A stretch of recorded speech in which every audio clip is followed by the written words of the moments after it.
bagaimana caranya meningkatkan takwa ini, kan? Supaya ketika takwa ditingkatkan kepada Allah, maka Allah berikan pancaran kepada kita, pancaran-pancaran kebaikan berupa cahaya, ya. Kan Allah itu nurun ala nur, gitu kan? Cahaya di atas cahaya, kan? Allahu waliyul ladzina amanu yukhrijuhum minadh dhulumati ilan nur, gitu kan? Dan kata nur itu di Al-Qur'an tidak pernah berbentuk jamak, selalu tunggal. Ya, sedangkan lawannya itu zulmun, itu jamak bentuknya zulumat, ya. Tunggal dan jamak, banyak gitu. Ini juga memberi kesan tersendiri, ya, bahwa puncak segala kebaikan, cahaya yang terang itu bersumber semuanya dari yang satu, dari yang maha, dari yang esa, ya, Allah Subhanahu wa taala. Itu di Al-Baqarah ayat 257, 257. Ya, kemarin saya ada slip of tongue, saya sebutkan 157, ya. Ya, 257, ya.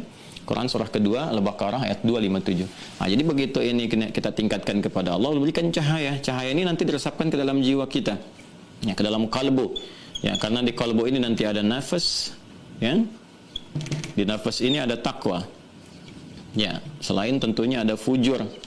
Nah, jadi dengan cahaya ini diberikan, nanti nurnya ditampilkan, dihujamkan dalam jiwa kita, sehingga nuruhum yas'a baina aydihim wa bi aymanihim, itu kan terbawa sampai akhirat, itu kelihatan. Di penduduk surga itu punya cahaya yang tersendiri, bahkan ketika masuk surga, ya, orang-orang yang ingkar, yang kufar, yang berada di neraka itu ingin mendapatkan bagian cahaya itu. Demikian kan di surat Al-Hadid itu, ya, sehingga mereka mencoba untuk memohon, berikan percikan sedikit dan sebagainya. Nah, ini cahaya-cahaya ini saat di dunia itu nanti akan menyinari bagian tubuh kita. Ini kalau saya berikan penjelasan secara majazi, ya, itu memberikan gambaran nanti, petunjuk, ya, kekuatan pada bagian tubuh kita untuk menggerakkan begini, berekspresi, mata melihat begini, kan, seperti tadi saya sampaikan sampai ke ujung kaki, gitu kan.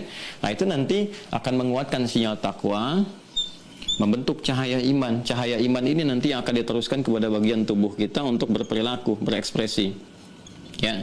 Sehingga dari sini kita temukan ayat-ayat dalam Al-Quran yang menyampaikan kepada kita tentang fungsi organ tubuh, bagaimana mesti bersikap, berperilaku, itu seringkali didahului dengan kata iman, ya, seringkali didahului dengan kata apa? Iman, ya. Seperti saya sering sampaikan, fungsi mata misalnya, kan, di Quran, surahnya surah apa? Surah ke-24. Surah ke-24 itu surah apa? Surah An-Nur, surah cahaya, itu kan? Nah, ayat berapa misalnya? Ayat 30 untuk laki-laki, ayat 31 untuk perempuan. Sebelum disebutkan fungsi matanya, itu disebutkan imannya dulu. Ya, kullil mu'minina, katakan pada pria-pria yang punya iman. Iman yang disupport oleh cahaya ini, cahaya kebaikan dari peningkatan takwa. Ya ghuddu min absarihim, maka cahaya itu akan menyinari kepada kebaikan, memandang yang baik dan memalingkan dari keburukan. Makanya kalau kita lihat prakteknya semakin meningkat, kita semakin kuat belajar akidah, benar cara memahaminya.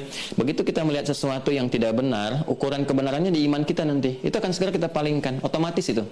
Ya, kita nggak minta pun langsung berpaling, gitu kan. Nah, wa kullil mu'minati yaghuddna min absarihinna, demikian juga perempuan-perempuan yang punya iman. Lisan kita juga begitu, misal Quran, lisan, kan. Surah ke-49 misalnya, ya, ayat 11 sampai 12 misalnya, kan. Ya ayyuhalladzina amanu, imannya dulu, la yasraq qaumin qaum, jangan saling mencela. Selanjutnya nanti la yaghtab ba'dukum ba'dha, jangan bergibah, jangan bikin hoax dan sebagainya. Jadi tangan orang beriman enggak akan menuliskan hoax. Tangan kan mewakili lisan, kan? Dan tangan, lisan mewakili hati. Hati itu nanti ada di kalbu. Kalbu ini antara dua ini. Apakah nanti ekspresi yang muncul dari jiwa fujurnya atau dari jiwa takwanya? Ya, ini pentingnya kita meningkatkan takwa kepada Allah Subhanahu wa taala. Ini skemanya begini. Ini contohnya, gitu kan? Nah, disinilah kemudian Allah menugaskan malaikat yang saya terangkan kemarin. Mohon dicek video kemarin, ya. Ya, dengan fungsinya dari kata malak, ya kan? Diberi tugas oleh Allah Subhanahu wa taala, jamaknya menjadi malaikat, dan di antara malaikat ini ada yang terkait berkelindan untuk mensupport tugas-tugas penghambaan kita sebagai manusia kepada Allah Subhanahu wa taala. Di luar malaikat-malaikat lain yang kita tidak ketahui jumlahnya, seperti saya sampaikan kemarin, ada yang bertugas di alam langit dan ada bertugas juga terkait dengan support ibadah kita kepada Allah Subhanahu wa taala. Kita telah terangkan di antara malaikat yang terkait dengan tugas-tugas ibadah kita kepada Allah sudah selesai. Yang pertama yaitu malaikat Jibril. Saya tidak akan urai kembali, silakan cek di pertemuan sebelumnya. Atau Gabriel, dan ini orang Eropa nanti menyebutnya demikian, sudah saya terangkan. Dan yang kedua Mikail, ya kan? Mikail, kan? Atau apa namanya? orang Arab menyebutnya dengan Michael gitu kan. Gimana nulis Michael tuh? Gini ya. Atau ada Michel dan sebagainya. Demikian pokoknya kalau Michael, Michel dan sebagainya, itu masuknya Mikail. Ini ditemukan di Quran keduanya ditemukan di Quran surah kedua Al-Baqarah ayat 98. Ya kan? Baik, ayat 98. Qul man kana aduwwan lillahi wa malaikatihi. Kan kemudian sampai ketemu kalimat wa Jibril wa Mikala. Jibril dengan Mikal. Mikal itu riwayat Hafiz dari Asim. Di riwayat Qalun kemudian Warash dari Nafi' dibacanya Mikail. Ya, makanya kita bisa baca dengan Mikal ya atau Mikail. Jelas ya? Mikail. Nah, kemarin kita sudah sampai ke sini. Ini sebagian sudah kita bahas tentang malaikat Mikail yang ditugaskan oleh Allah Subhanahu wa taala untuk mensupport ya kehidupan hamba kita dalam rangka meningkatkan ibadah kepada Allah, dan tugasnya spesifik terkait dengan rahmat, gitu kan? Kemudian ada yang terkait dengan keberkahan, terkait pula dengan rizki. Nah, yang kita pelajari ya dari pemahaman tentang malaikat ini adalah bagaimana karakteristik tugas malaikat ini, ya, karakter tugasnya. Seperti apa ditugaskan? Kan Allah membuat hukum seperti apa untuk menugaskan malaikat Mikail, ya? Kan Allah membuat sebuah hukum. Kamu datangi tempat yang seperti ini, gitu kan, hamba-hamba yang sedang begini, gitu kan. Nah, tugaskan mengaminkan doa misalnya atau memohonkan ampunan kepada Allah. Itu Allah sudah menetapkan sebuah hukum, ada hukum umum, ada hukum khusus. Dan kita sampaikan di pertemuan lalu sampai pembagian contoh kepada yang umum dan yang khusus, ya. Misal yang umum, yang disukai kita bagi dua kan, yang disukai majelis ilmu, ya kan? Ini sudah saya sampaikan dua hadis, baik yang riwayat Ibnu Majah ataupun riwayat Imam Muslim, ya kan? Man salaka tariqan yaltamisu fihi ilman sahalallahu lahu tariqan ilal jannah wa innal malaikata la tad'u ajnihataha ridan li talibil ilmi. Ini sudah saya terang sampaikan lihat di pertemuan yang lalu. Bagaimana malaikat kemudian menyertai para penuntut ilmu, membentangkan sayapnya, memohonkan ampunan kepada Allah, memberikan ridha kepadanya, mengaminkan doa-doanya, ya. Kemudian juga ada yang hadir khusus terkait dengan halaqah Al-Qur'an. Ya, jelas di hadis Muslim redaksinya sangat tegas sekali. Majtama'a qaumun fi baitin min buyutillahi yatluna kitaballah wa yatadarasunahu fima bainahum ya illa ghasyiyatuhum rahmah wa nazalat alaihimus sakinah wa haffathumul malaikah. Dibentangkan rahmat kepada mereka, diberikan ketenangan dalam jiwa mereka, kemudian berhimpun malaikat di sekitaran mereka. Wa dzakarahumullahu fiman 'inda, dan disanjung-sanjung, disebut-sebut oleh Allah Subhanahu wa taala di antara hamba-hamba terbaik yang ada di sisinya. Ya kan? Ini Al-Qur'an. Jadi kalau kita ingin banyak mendapatkan rahmat, ya kan, keberkahan, termasuk juga pengantar kepada rizki. Karena rizki ini kaidahnya teman-teman, ini saya berikan satu hal yang sangat penting di Al-Quran. Kaidah rizki ini sangat terkait erat dengan takwa nanti. Ya. Dari sisi percepatan, ya, atau bahkan segi kualitas dan kuantitas, itu terkait dengan takwa.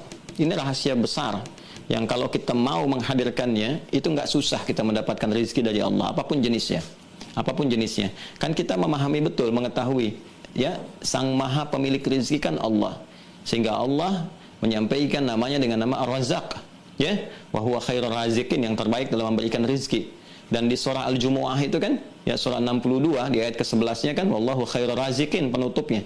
Coba paling kiri agak sedikit ke atas kan, wallahu khairur raziqin, Allah yang terbaik dalam pemberi rezeki. Ya, dan Allah menyebutnya dengan Ar-Razzaq, ya, di antara nama-nama terbaiknya. Jadi semua kembali kita menyadari semua punya Allah, milik Allah, Allah yang mengatur, Allah yang memberi dan sebagainya, gitu kan. Nah, sehingga akal kita pun seharusnya sangat mudah memahami. Kan kalau kita ingin mendapatkan sesuatu dengan cepat, berarti kita dekati pemiliknya kan? Ya kan? Kita ingin mendapatkan akses, ya, pada lembaga tertentu, misalnya instansi tertentu, kita akan dekati bagaimana sistemnya, siapa yang paling cepat bisa memberikan akses dan sebagainya. Itu sudah lumrah, umum sekali. Demikian akal kita pun akan bekerja dengan baik kalau digunakan dengan benar cara berfikirnya. Oh, pemilik rezeki segalanya, kemudahan, ya, dan sebagainya itu Allah Ar-Razzaq, Al-Wahhab, ya kan? Dan seterusnya. Karena itu saya harus mencoba mendekat kepada Allah. Sedangkan cara mendekat kepada Allah itu tiada lain kecuali dengan takwa. Ya, karena itulah ketika kita diminta meningkatkan takwa kepada Allah, sesungguhnya feedbacknya kepada kita itu erat dengan kebahagiaan, kesuksesan. Di balik kebahagiaan, kesuksesan itu nanti ada rizki, ada ketentraman, kedamaian, macam-macam. Yang kalau disingkat disebut dengan falah namanya. Falah. Falah itu kebahagiaan, kesuksesan. Kalau diterjemahkan ke bahasa Inggris itu success and happiness. Itu falah namanya. Ya, makanya ketika kita diminta melakukan suatu pekerjaan, perbuatan, amal soleh sebagai perwujudan dari takwa, ya misal sholat. Sholat kan perwujudan dari takwa. Dzalikal kitabul la raiba fihi hudal lil muttaqin. Siapa orang takwa itu? Alladzina yu'minuna bil ghaib wa yuqimunas shalah. Diminta salat. Apa tujuan dari salat itu? Ya, diperdengarkan di telinga kita 5 kali dalam sehari. Hayya 'alas shalah, ayo salat. Apa tujuannya? Hayya 'alal falah. Falah, sehingga sampai kita genggam. Begitu digenggam pun berubah katanya di ilmu sharaf dari falah jadi aflah. Aflaha yuflihu. Ya, ketika kita genggam pun balik lagi oleh Allah dikembalikan kepada identitas keimanan kita. Turun surah Al-Mu'minun, qad aflahal mu'minun. Siapa yang bisa menggenggam itu orang mukmin yang bagaimana? Alladzina hum fi salatihim khashi'un. Salat, sedangkan salat adalah bagian dari perwujudan takwa. Nanti kalau takwanya semakin meningkat, lihat rumusnya di Quran surah ke-65 At-Tahrim. At-Talaq, maaf, Quran surah 65 At-Talaq. At-Talaq. Ya. Di akhir ayat kedua sampai ayat ketiga, lihat kalimatnya, wa may yattaqillaha, siapa yang mampu meningkatkan ketakwaannya kepada Allah. Terus yattaqi itu kan fi'il mudhari. Mudhari itu terus bergerak, ya terus, ya present, sekarang, continuous, berkelanjutan, future, sampai kapanpun terus, ya nggak berhenti. Wa may yattaqillaha, dan siapapun, man itu bentuk personal. Jadi tawaran untuk mendapatkan kemudahan berkehidupan itu oleh Allah langsung disampaikan secara personal kepada kita, tanpa kecuali. Setiap kita silahkan berpeluang mendapatinya. Allah nggak berikan khusus misalnya kepada kalangan A, B, C, bahkan para nabi sekalipun, misalnya rasul sekalipun, kan? Kemudian manusia-manusia biasa, tentu derajatnya bisa berbeda-beda sesuai dengan tugas, tapi peluang untuk meningkatkan takwa terbuka untuk semua. Jelas ya? Wa may yattaqillaha, siapapun yang mampu meningkatkan takwa kepada Allah, yaj'al lahu makhraja, akan diberikan jalan keluar, solusi dari setiap persoalan yang ia alami, dan bentuknya menjadi nakirah. Ya, jadi nakirah, makhraja, enggak pakai alif lam, artinya semua persoalan Allah berikan jalan keluar yang terbaik untuknya. Ya, kemudian wa yarzuqhu min haitsu la yahtasib, diberikan rezeki bahkan dari sisi yang tidak diduga. Lalu diberi contoh tentang kehidupan orang-orang dulu. Bagaimana Sayyidah Maryam alaihissalam meningkatkan takwa, tiba kemudian rezekinya datang. Sampai Nabi Zakaria mengkonfirmasi, qalat ya Maryam anna laki hadza? Qalat huwa min qala ya Maryam anna laki hadza? Qalat huwa min indillah. Innallaha yarzuqu man yasha' bighairi hisab. Itu di Ali Imran ayat 37 itu. Ya. Nah, jadi teman-teman sekalian, itu yang menghadirkan siapa? Malaikat rahmat dengan izin Allah, malaikat Mikail. Nah, makanya kita coba hadir ke tempat-tempat yang disukai gitu kan, seperti yang Allah telah tetapkan. Di antaranya apa? Selain majelis ilmu, ini ada Al-Quran. Al-Quran ini paling cepat. Ya, hidupkan di rumah kita ya dengan Al-Quran, seperti hadis riwayat Ibnu Sirin itu. Ya, itu jelas sekali menyampaikan kepada kita petunjuk Nabi SAW bahwa orang-orang yang senang sekali menghidupkan di rumahnya dengan Al-Quran, nanti Allah akan berikan ketentraman, kedamaian, kelapangan, rahmat dan sebagainya. Ini luar biasa gitu ya.